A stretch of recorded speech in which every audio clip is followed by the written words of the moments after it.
ఒక నిమిషం రామచంద్ర, అవినీతిని బయటికి తీసుకురావట్లేదు, బిజినెస్ చేస్తున్నారట.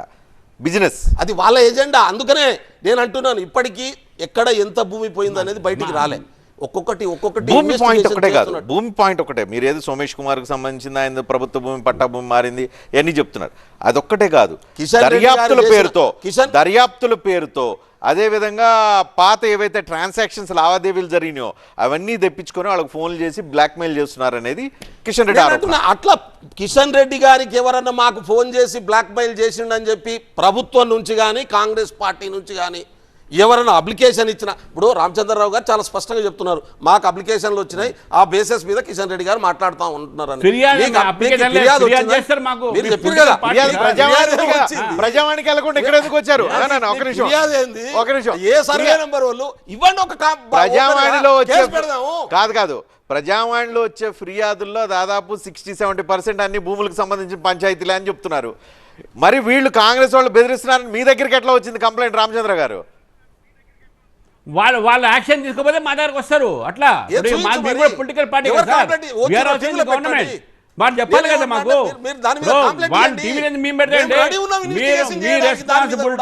మీ రెస్పాన్సిబిలిటీ పాత ప్రభుత్వం చేసినటువంటి తప్పిదాలని మీరు బయటకు తీయాలి. మీరు బయటికి తీయకుండా వాళ్ళతో బిజినెస్ చేసేట్లా, వాళ్ళతో లావాదేవీలు పెడితే అది మీరు చెప్పింది.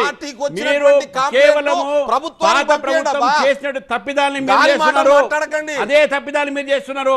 You are encouraging them, black mailing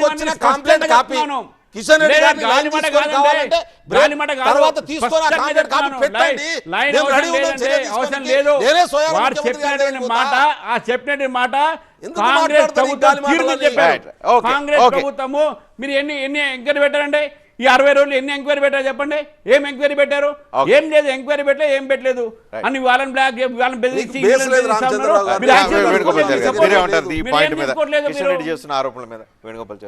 ఇప్పుడు కిషన్ రెడ్డి గారు ఓకే, కాంగ్రెస్ పార్టీ గతంలో ఇదే రాష్ట్రంలో కొన్ని అవగతలు జరిగిన మాట వాస్తవము.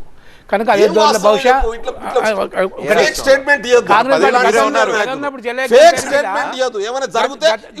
జరిగింది 10 సంవత్సరాలు మీరు అధికారంలో ఉన్నారు, ఇట్లా జరిగింది.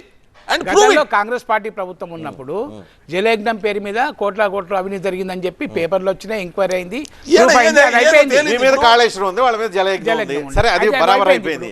అలా కాదు కదా, ఇప్పుడు ఫ్రెష్ గా వీళ్ళు ఏం చేస్తున్నారు, భూములు దర్యాప్తులు బిల్డర్లు వాళ్ళందరి పేర్లతో బ్లాక్ మెయిల్ చేస్తున్నారు. ఆటోమేటిక్ ఇప్పుడు ప్రజావాణిలో కూడా చాలా 70% మంది మీరు అన్నట్టు భూముల గురించి, మీ గురించి 10 సంవత్సరాల నుంచి భూములు ఆక్యుపై చేసిన వాళ్ళందరి గురించి ఫిర్యాదులు, మా గురించి కానీ ఎవరి గురించి కానీ. ఇప్పుడు ఒకటి మేము కూడా చట్టసభల్లో ఖచ్చితంగా ఏం చెప్పినాము, ఏ ఎంక్వైరీ అయినా ఇటు కాళేశ్వరం కానీ మేడిగడ్డ కానీ భూములు కానీ ఏ ఎంక్వైరీ అయినా కూడా మీరు చేయండి అని చెప్పి స్పష్టంగా మేము ఓపెన్ బ్లాంక్ ఇచ్చినాము.